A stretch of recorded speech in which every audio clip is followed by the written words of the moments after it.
오늘 우리에게 주시는 하나님의 말씀은 고린도후서 5장 17절입니다. 고린도후서 5장 17절에서 21절 말씀까지만 하나님 말씀 함께 봉독하겠습니다.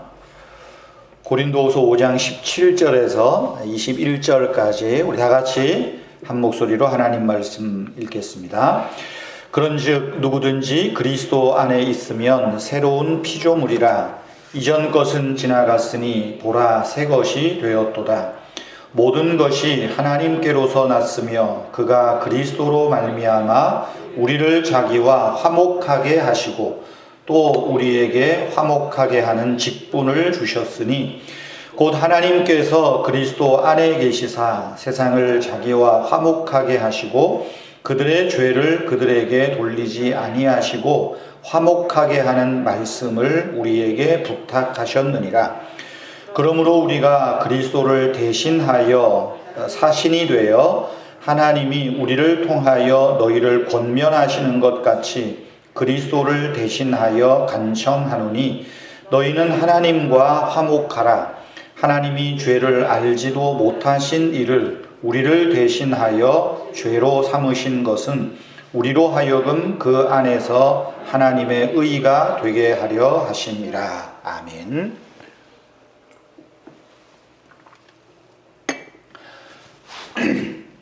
예, 오늘 설교 제목은 새 창조, 새 직분, 새 사역입니다. 낯선 이야기일 수도 있고 또 알만한 이야기일 수도 있습니다. 축구를 좋아하시는 분이나 좋아하지 않는 분이나 차범근이라는 이름은 다 아실 겁니다. 그죠? 모르시는 분도 계신가요? 예, 차범근이라는 사람은 한 번쯤은 들어보셨을 것입니다. 축구 선수로 기억하는 사람도 있고 감독으로 혹은 해설자로 기억하는 분들이 있습니다. 이분이 1979년에 우리나라에서는 최초로 이제 외국의 프로 선수로 이제 입단을 하게 됩니다. 대학교 4학년 막 졸업할 즈음인데 독일에서 어떤 사람이 와서 국가대표 경기를 보고 야 잘한다. 그래서 당시에는 비자도 많이 제한되어 있으니까 일주일 여행 비자를 가지고 독일에 가서 연습하고 어느 구단에서 우리와 계약하자, 한 게임 뛰어라. 그래서 일주일 비자를 가지고 가서 그 다름슈타트라고 하는 구단에서 한 게임을 뛰었는데 독일이 난리가 난 겁니다. 야, 저렇게 잘하는 선수가 있었나? 그것도 이름도 듣지 못한 한국이라는 나라에. 그래서 계약을 합니다. 가계약을. 우리나라에서는 아마 다 보내주기로 했던 것 같아요. 그리고 일주일이니까 와야 되잖아요. 경기 끝나고 그 다음날 한국에 왔는데 우리나라에서는 그때는 이제 박정희 대통령 때니까 못 보내. 쟤를 보내면 우리나라는 안 돼. 그래서 도착하자마자 그 다음날 바로 군대로 가서 안 보내는 걸로. 그렇게 하다가 어쨌든 제대를 하고 여러 여론의 압력에 의해서 이제 독일에 가서 프로 선수 생활을 합니다. 당시에는 독일 프로 축구가 제일 세계에서 유명할 때니까 거기에서 한 10년 정도 프로 선수를 하지요. 최고의 연봉을 받고 그렇게 했습니다. 근데 얼마 전에 제가 어느 뭘 보다 보니까 그 한 10년여간의 일을 할 때 80년이 중후반 때 사우디아라비아에서 차범근 선수에게 스카우트 제의가 들어왔답니다. 근데 어마어마한 액수로 그때 당시에 차범근 선수가 독일에서 연봉 3억, 최고의 연봉이 당시에 3억이었는데 그거에 몇십 배 되는 금액을 그것도 현찰로 미화로 주겠다는 제안이 왔다는 거예요. 못 간다고. 안 가겠다고. 이유는 하나입니다.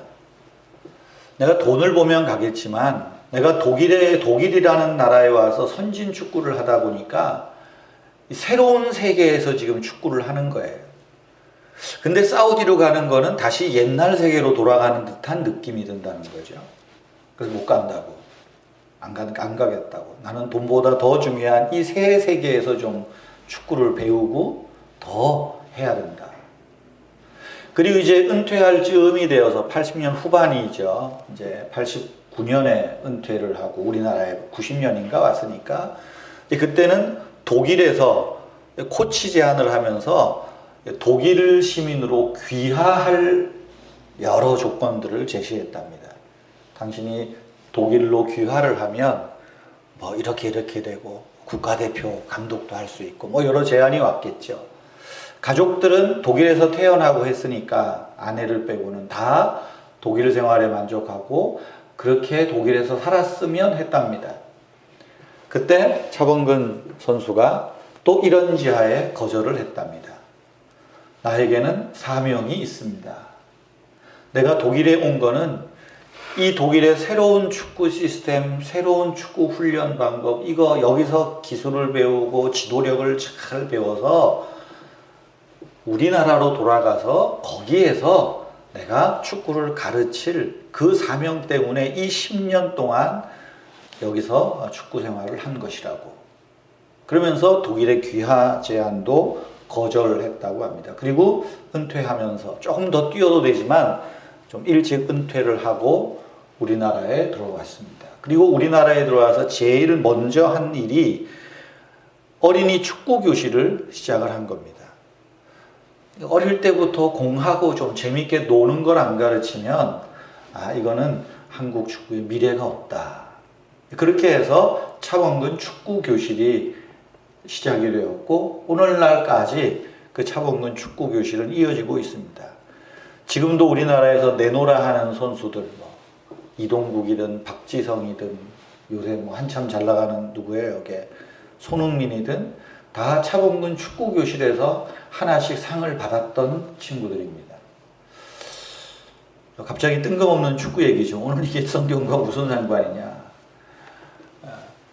차범근 씨가 경험한 것은 한국에서 축구를 할 때는 그저 이렇게 있다가 그저 국가대표 몇 번 하고 뭐 중고등학교든 대학교든 감독하겠지 이 정도였대요. 그런데 독일에 가보니까 완전히 새로운 세계더랍니다.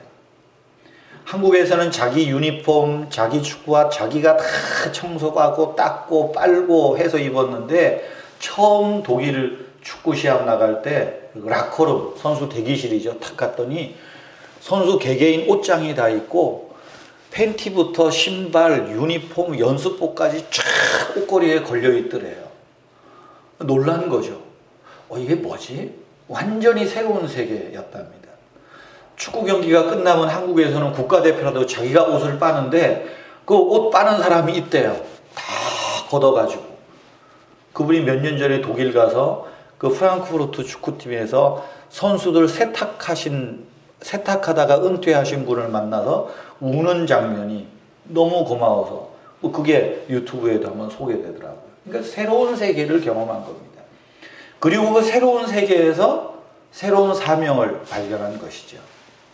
오늘 그래서 제목을 좀 새 창조, 새 직분, 새 사명 이렇게 해보았습니다. 먼저 새 창조입니다. 교회 생활을 오래 하신 분들, 교회에서 신앙생활을 오래 하신 분들은 많이 듣고 많이 외우던 요절 중에 하나가 오늘 5장 17절입니다. 누구든지 그리스도 예수 안에 있으면 새로운 피조물이라. 이전 것은 지나갔으니 새 것이 되었다. 눈에 띄는 단어가 있죠. 새로운 피조물, 새 것이라는 말입니다. 5장 17절을 가만히 설교 준비하면서 묵상할 때 니고데모라는 분이 생각이 났어요. 니고데모. 요한복음 3장에 나오는 인물이죠. 이 사람이 나름대로 그 당시에는 지식인이고 꽤나 존경받는 선생 중에 한 사람입니다. 사람들의 이목을 피해서 밤에 예수님께 몰래 찾아왔습니다. 그리고 묻습니다. 어떻게 하면 하나님 나라에 들어갈 수 있습니까? 구원 얻을 수 있습니까? 라고 묻죠. 그때 예수님이 니고데모에게 대답하십니다. 사람이 거듭나지 아니하면 하나님 나라를 볼 수 없다. 뜬금없는 얘기죠. 거듭남. 다시 태어난다 하는 이야기입니다. 네가 다시 태어나지 않으면 하나님 나라를 볼 수 없다. 그때 니고데모가 말합니다. 내 나이가 이미 지긋한데 어떻게 어머니의 뱃속에 다시 들어갔다가 태어날 수 있겠느냐고. 그때 주님이 말씀하시죠. 사람이 물과 성령으로 나지 아니하면 하나님 나라에 들어갈 수 없다. 이렇게 말씀합니다. 선문답 같은 이야기입니다. 물과 성령으로 나지 아니하면, 이 말은 사람의 눈으로 볼 수 있는 새로 태어나는 그런 사건을 이야기하는 게 아닙니다. 바람을 볼 수 없지만 바람을 느낄 수는 있고 알 수는 있습니다. 바람 소리를 듣고 혹은 나무 이파리가 흔들리는 걸 보면서 아, 지금 바람이 불고 있구나 안다는 거죠. 물과 성령으로 나는 것도 이와 같다. 다시 말하면 다시 태어나는 것, 거듭난다는 것은 그 삶의 흔적을 보고 삶의 모습을 볼 때 아, 저 사람은 다시 태어났어. 지금 새로운 세계에 살고 있어. 알 수 있다라고 하는 거죠. 예수님이 네가 거듭나야 하리라 하는 말씀은 새 것, 오늘 말씀대로 새 것이 되어야 하리라 하는 말과 같습니다. 하나님 나라, 새 것이 되지 않으면 하나님 나라를 들어갈 수 없다 하는 그 하나님 나라는 분명히 이 세상과는 다른 새로운 세상을 이야기하는 겁니다. 그 새로운 세상은 새로운 피조물이 들어갈 수 있고 볼 수 있다라고 말하는 것이죠. 그래서 예수님은 요한복음 3장 3절에서 네가 거듭나야 하나님 나라를 볼 수 있고 들어갈 수 있다. 그 말씀에 쭉 이어서 어떤 말씀이 나올까요? 요한복음 3장 16절에 하나님이 세상을 이처럼 사랑하사 독생자를 주셨으니 이는 그를 믿는 자마다 멸망치 않고 영생을 얻게 하려 하십니다. 거듭나는 자가 하나님 나라를 들어간다. 거듭남은 곧 영생을 얻는 일이다 라고 말하는 것입니다. 물과 성령으로 거듭난다는 말은 곧 독생자 예수를 믿으면 영생을 얻는다는 말입니다. 여러분, 영생이 무엇입니까? 우리가 영생하면 그냥 단순하게 영원히 사는 것을 영생으로 그냥 편하게 생각합니다. 근데 여러분, 영원히 사나요? 이 땅에서? 그렇지 않아요. 그러니까 또 영원, 영생이라고 하면 조금 더 고상하게 해서 그래서 내세에 저 천국에서 사는 생활을, 천국의 삶을 영생이라 그렇게 말합니다. 조금 더 나은 해석일 수도 있어요. 그러나 여러분, 우리가 영생이라고 할 때, 거듭남이라고 하는 것은 영원히 사는 것이나 그저 천국에서 사는 그런 삶을 단순하게 이야기하는 것은 아닙니다. 영생이라는 말은 곧 천국의 생명이에요. 하나님의 생명을 이야기하는 것입니다. 그러므로 예수를 믿고 영생을 얻는다는 말은 내세에 들어갈 천국에서의 삶만이 아니라 이 땅에서 하나님의 생명, 이 땅에서 천국 생명을 가지고 사는 삶을 영생이라 그렇게 말하는 것입니다. 여러분, 그 말씀을 오늘 사도 바울은 고린도후서에서 좀 더 확대해서 이야기를 합니다. 영생을 얻는 자는 곧 새로운 피조물로 사는 것이다. 그렇게 말하는 거예요. 영생을 거듭남으로 오늘 이 말씀에서 재해석하고 있습니다. 예수님께서 요한복음 3장에서 거듭남을 영생으로 발전시켰다면 바울은 이 영생을 이제는 새로운 피조물 됨, 새 창조로 말씀하는 거예요. 여러분, 누가 영생을 얻습니까? 독생자 예수를 믿으면 영생을 얻습니다. 누가 새로운 피조물이 됩니까? 누가 새 것이 됩니까? 그리스도 안에 있으면 새로운 피조물이 됩니다. 여기 그리스도 안에 있으면 이라는 말은 성경에서 특별히 사도 바울 서신에서 바울의 독특한 언어 습관입니다. 그리스도 안에 있으면, 예수 안에 있으면 이라는 말은 그리스도를 믿으면 예수를 믿으면 하는 말이에요. 그래서 그리스도 안에 있다 하는 말은 예수를 믿는다, 그리스도를 믿는다라는 말과 같은 의미의 말씀입니다.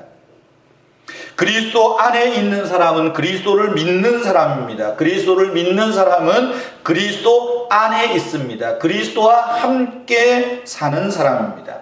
그래서 사도 바울은 고린도 후서 4장에서도 4장 말미에서도 말했잖아요. 그리스도 안에 있으면 우리의 겉사람은 낡아지지만 날마다 새롭게 된다.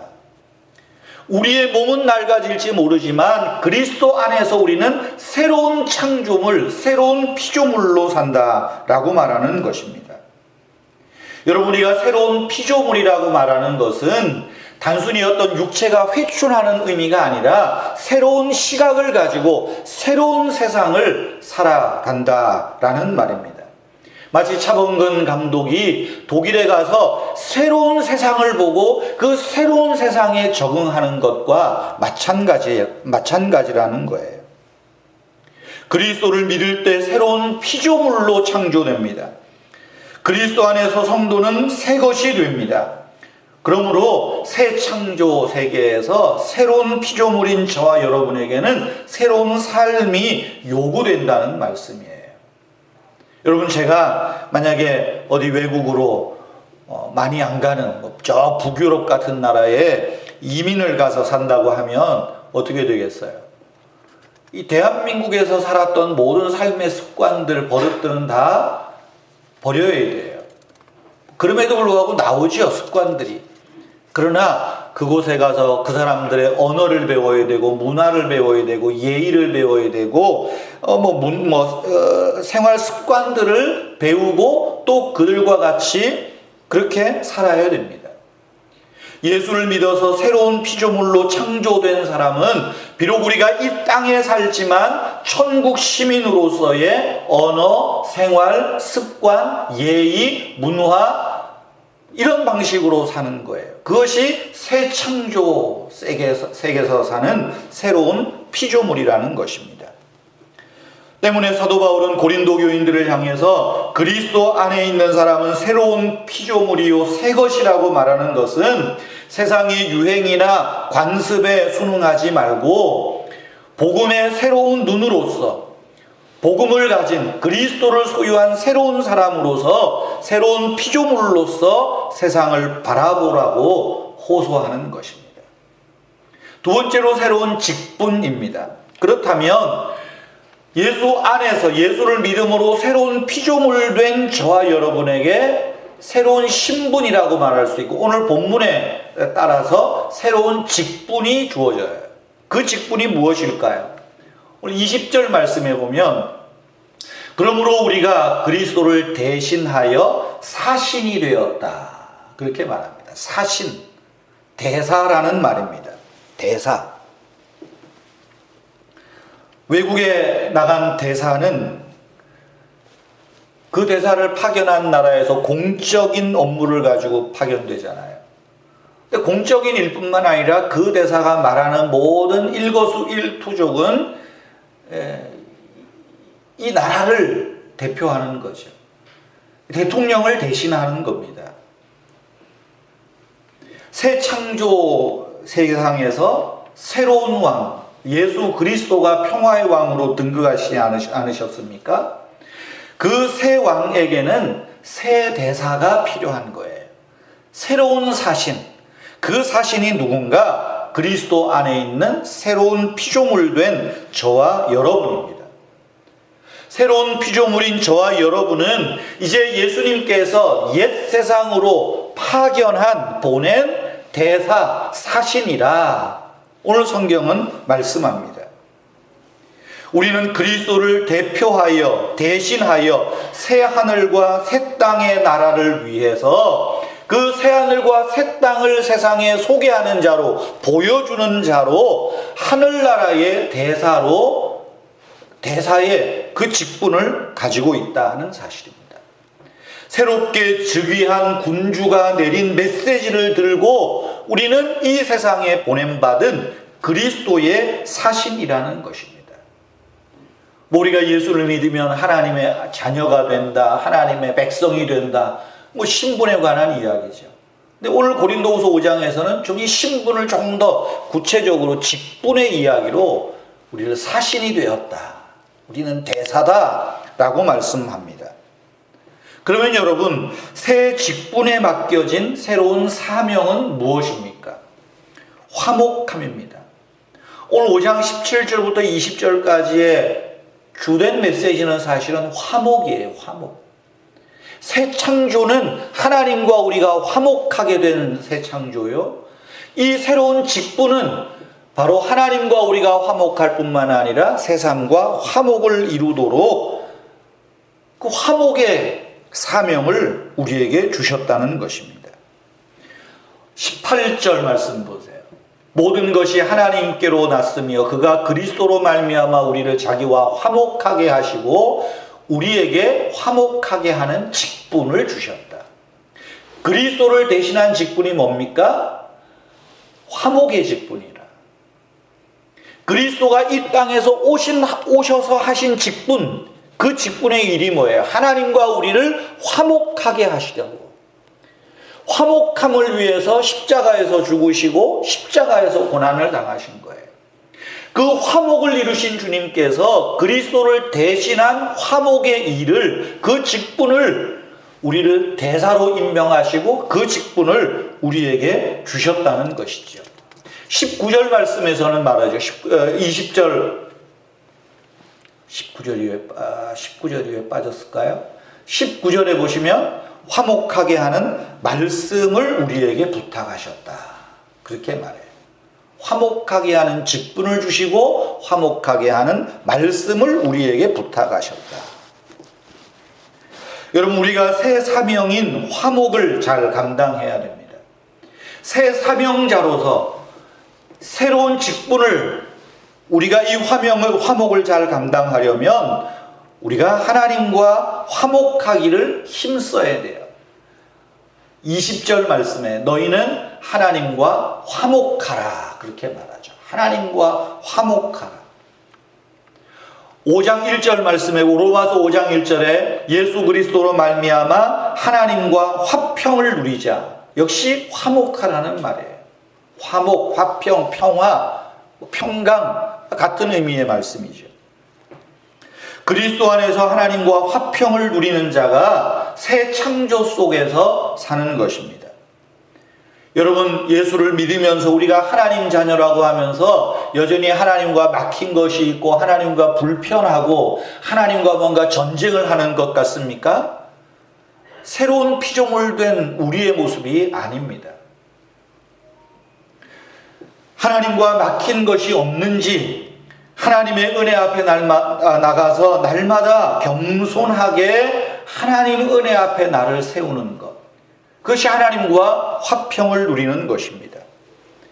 내가 하나님과의 믿음과 소망과 사랑 가운데 있는지 우리 신앙의 정체성을 날마다 점검해 가는 거예요. 뒤에도 나오겠지만 고린도후서에 너희는 너희 자신이 믿음에 있는가 날마다 확증하라. 내가 하나님을 믿는 믿음에 있는가, 그리스도의 십자가를 믿는 믿음에 있는가, 그 믿음을 우리가 날마다 점검하고 그 믿음에 따라서 내가 하나님과 화평을 누리고 있는지, 하늘 소망 가운데 살고 있는지, 그 소망 가운데 우리가 서로 사랑을 나누며 사랑을 베풀며 사랑을 받으며 살고 있는지 우리가 힘써야 된다는 것입니다. 그것이 하나님과 화평을 누리는 일입니다.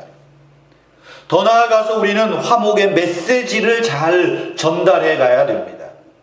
화목하게 하는 말씀을 우리에게 부탁하셨느니라 성경은 말하죠. 화목하게 하는 말씀 뭡니까? 예수 그리스도의 십자가예요.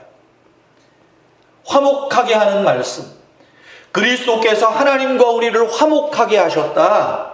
그러므로 우리가 하나님과 화목할 뿐만 아니라 이제는 우리가 형제와 자매들에 대해서, 이 세상에 대해서 화목하기를 힘쓰고 그 화목을 지켜나가는 것, 그것이 우리의 사명이라 말씀하는 것입니다. 이 화목의 말씀은 우리의 삶에서 나타나야 됩니다. 예수님께서 산상수훈에서도 말씀하시죠. 화평하게 하는 자, 화목하게 하는 자가 복이 있나니 그들은 하나님의 아들이라 일컬음을 받을 것이라. 여러분, 우리 그리스도인들은 그리스도 안에서 새로운 피조물, 새것된 저와 여러분들은 세상에서 잘 싸우는 사람이 아닙니다. 피스메이커여야 됩니다. 우리는 투사가 아닙니다. 우리는 화해자입니다. 화평케 하는 사람입니다. 화목의 말씀이 우리 안에 있는 거예요. 가서 전쟁을 선포하라는 게 아니에요. 이제 곧 있으면 어차피 재림주께서, 그리스도께서 산자와 죽은 자를 심판하러 오신 그때는 전쟁터가 될 거예요. 아수라장이 될 거예요. 그러나 그 이전에 우리에게 화목하라는 말씀이 우리에게 주어졌다는 거예요. 그 화목의 말씀을 전달할 그 직분, 그리스도를 대신한 사신이 우리의 직분이라 말하는 것입니다. 사도 바울이 이 사신의 이야기를, 대사다, 그리스도를 대신하는 대사다 하는 이야기는 당시 사람들이 무슨 말을 하는지 잘 알고 있습니다. 로마 시대에는 두 종류의 성이라고 할까요? 어떤 그 공동체 큰 로마가 나라들을 이제 점령해 갔으니까 그 두 종류의 성이 있답니다. 하나는 원로원이 다스리는 성이 있고, 또 하나는 황제가 직접 통치하고 다스리는 성이 있습니다. 원로원이 다스리는 성은 로마 제국의 법과 로마 황제의 명령을 잘 순종하는, 로마에 완전히 복종하고 종속되어서 사는 그 성은 굳이 로마 황제가 안 다뤄도 원로가 대신들이 그 나라를, 그 성을 잘 관할합니다. 근데 황제가 관할하는 성은 그렇지 못해요. 이게 순종하는 것 같은데 시간만 있으면 반역을 꾀합니다. 언제 쿠데타가 일어날지 모릅니다. 아주 위험한 곳이에요. 그래서 황제가 관할하는 곳에는 그 지역에서 반역이, 쿠데타가 좀 모의가 되고 일어나지 않도록 하기 위해서 황제가 직접 사신을 파견합니다. 소위 총독이 그런 역할이죠. 총독이라, 사신을 이야기하는 거예요. 이스라엘이 로마 지배를 받을 때 로마에서 빌라도를 총독으로 보내잖아요. 로마 황제 노릇하는 거예요.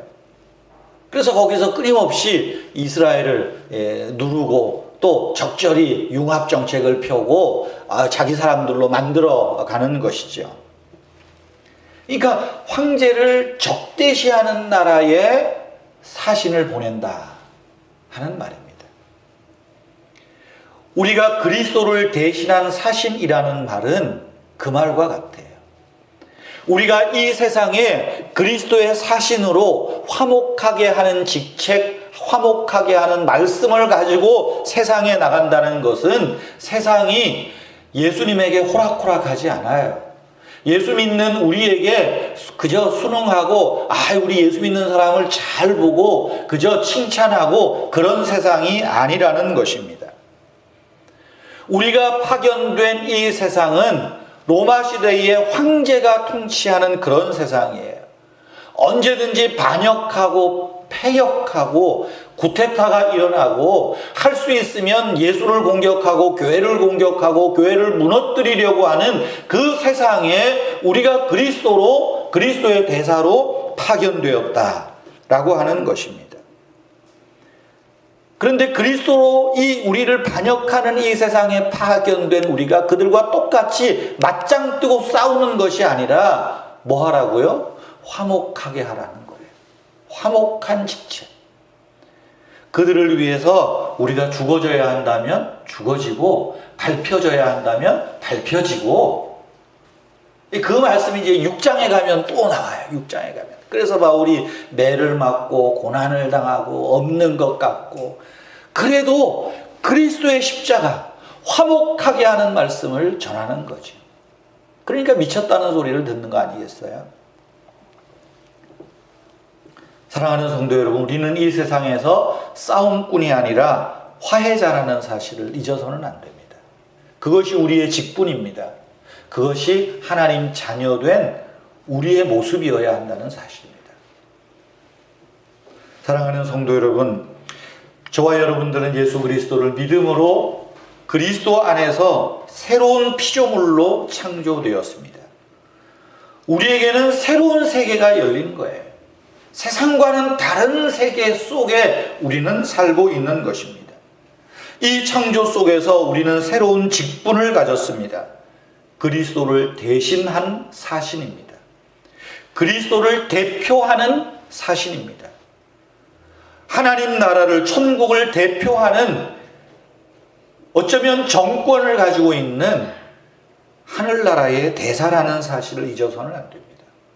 나의 눈빛, 나의 말, 행동, 태도가 그리스도를 대신하여 보여주는 사람이라는 거예요. 이 설교를 준비할 때 오늘 또 설교를 하려니까 마음에 하나 탁 걸리는 게 하나 있어요. 어떻게 설교를 할까 끙끙거리고 고민하고 있는데 누가 낮에 소리를 쳐요. 계십니까? 그런 거겠죠. 뭐 문은 열려 있고 컴컴하니까 어떤 분이 들어와서 뭐예요? 마스크 안 쓰고 나갔다가 또 기껏해고 마스크 다시 쓰고 어떻게 오셨냐고. 왜 이제 그렇게 오는 분은 늘 수법이 뻔하잖아요. 수법이. 소사에 무료로 진료해주는 병원이 있는데 거기를 가려는데 차비가 없으니까 좀 이렇게 한 3,000원 차비를 달라고. 그래서 아니 요새 누가 돈 들고 다니냐고. 다 카드 쓰고 전철도 다 이거 찍지. 보니까 나이도 지긋한 것 같은데 전철 공짜라고 가서 그냥 타시라고. 근데 자기 나이가 안 많다는 거예요. 아니 무슨 소리야, 나보다 나이 많아 보이는데 65세는 돼 보이시는구만. 그랬더니 자기 그렇게 안 많다는 거예요. 어디에 나가서 한번 재볼까? 나보다 나이 많으신 것 같은데 나도 이제 곧 60 되는데 당신은 나보다 훨씬 많아 보이네. 그랬더니 아니라는 거예요. 65년생이라는 거야. 그래서 속으로 참. 내가 주머니에 들고 나갔으면 아마 뭐 얼마라도 그냥 줬든지, 밑에 옛날에 순댓국밥집 있을 때는 가서 밥이라도 먹여 보낼 텐데. 보라고 지금 내 지갑도 없고 아무것도 없다고. 그랬더니 저기 전철역 가가지고 그럼 카드로 그걸 끊어달라는 거예요, 표를. 야, 이 사람 수법이 대단하네. 그러고 있는데 이제 밑에서 근무하신 우리 전집사님이 올라오셔서 이제 소리가 나니까 무슨 일이냐고. 아니 뭐 그러신 것 같다고. 그랬더니 이렇게 모시고 내려갔어요. 내려가서 그래서 내려간 김에 와가지고 지갑을 가지고 가서 내가 돈은 안 주고 저기 가서 뼈다구 해장국이나 내가 저 돈이나 주고 먹여보내야 되겠다. 그리고 왔더니 안 보여요. 어디 갔냐니까 우리 전주사님이 한 2,000원 줘서 보냈다고. 나가가지고 보니까 벌써 저 사거리를 아주 씩씩하게 가고 있어요. 그래서 저 사람을 쫓아가서 이 밥을 먹여야 될 것 같은데. 그랬더니 전주사님 괜찮아요. 돈 줬으니까 뭐 지가 가서 소주를 사 먹든지 뭐라든지 알아서 할 거라고. 괜히 마음이 좀 그러잖아요. 마음이. 또 이때 설교할 때 이런 본문만 아니면 내가 이 뼈다구 해장국 생각도 안 했을 텐데 한 이틀 계속 뼈다구 해장국이라도 사줄 걸. 제가 오면 돈은 잘 안 주고요, 밥은 잘 사줍니다. 그러니까 식당 주인이 뭐하러 밥 사줘요? 그래. 자기들도 냄새나고 들어오는 거 싫거든. 그래도 먹여보내라. 옛날 같으면 제가 막 욕을 하고 싸울 텐데 요즘은 제가 많이 새로운 피조물이 돼가는 것 같아요. 저도. 그래서 요새는 할 수 있으면 타일러도 안 되면 먹여서라도 보내려고 그러고 있습니다. 뭐 우리 안에 다 투사적인 이미지가 있잖아요. 근데 오늘 성경은 말합니다. 우리는 투사도 싸움꾼도 아니고 화목자라고, 화해자라고. 그거 맞습니다. 이번 주 수요일, 목요일 로마서 5장 말씀 아침 묵상에 조금 나누었는데 꼭 참여하시기를 바랍니다. 사랑하는 성도 여러분, 하나님께서 갈보리 언덕에서 위대한 화목교향곡을 만드셨습니다. 그리고 이제 2020년에 그 화목교향곡을 우리에게 새롭게 편곡해서 또 새로운 파트를 맡겨주셔서 우리에게 각각 파트의 악보를 주셨어요. 어떤 사람은 뭐 이런 악기, 저런 악기, 각각의 소리를 통해서 이 세상에 화목의 교향곡, 화목의 노래를 더 울려 퍼지도록 그것이 새로운 세계를 보여주는 일이라 말씀하는 것입니다. 제가 차범근 감독의 이야기를 처음 시작한 이유는 하나입니다. 그분이 그 많은 돈도 거절하고 그 독일의 귀화 제의도 다 거절한 이유는 내가 사명이 있기 때문이다. 그 사명은 한국에서 후진들을 양성하는 것이다. 그러니 돈도 포기하고 뭐 독일 선진국의 시민권도 포기하고 오늘 우리도 마찬가지입니다. 이 세상에서 우리가 누리고 즐길 또 여러 재밌는 것들이 많죠.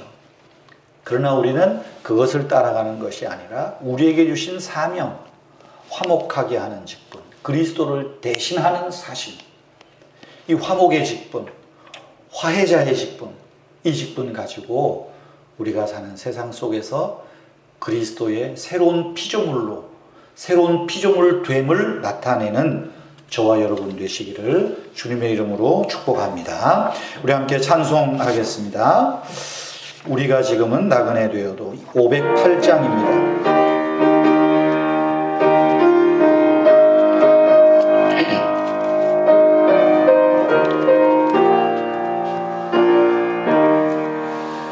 우리가 지금은 나그네 되어도 화려한 천국에 모자라가리니 이 세상 있을 때 주 예수 위하여 끝까지 힘써 일하세. 주 내게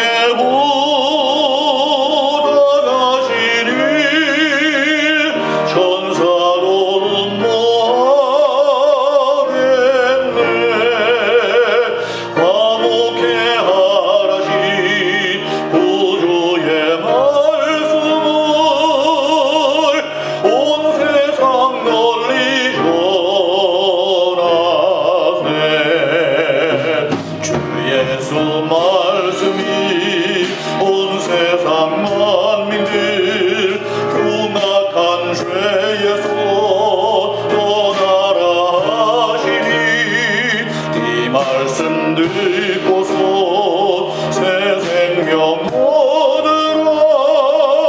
이 기쁜 소식 전하세. 주 내게 오라가시니 천사로는 뭐하겠네.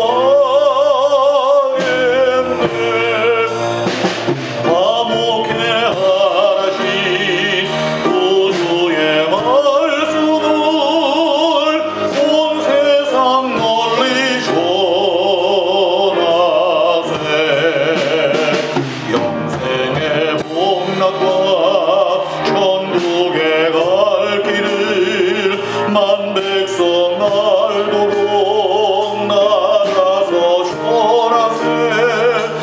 예수 말씀이 이 복음 전하라. 우리에게 부탁하셨네. 주 내게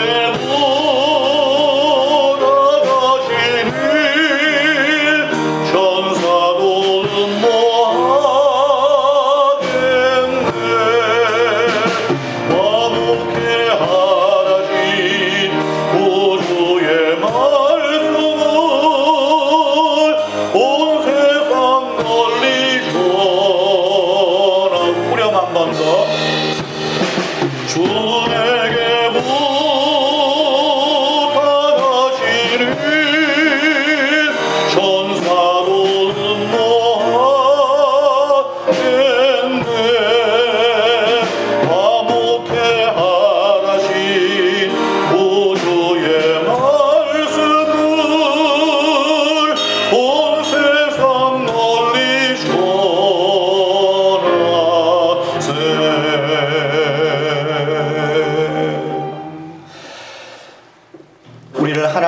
우리와 화목하게 해주신 주 예수님, 우리의 죄를 대신하여 십자가에서 그 화목의 제물로 피 흘리시고 우리를 새로운 피조물로 새 것으로 창조하신 주님, 우리가 새로운 피조물 된 이 직분, 이 사명 잘 감당할 수 있도록 지혜 주시고 믿음 주시고 또한 주님의 사랑을 우리 안에 부어 주시옵소서.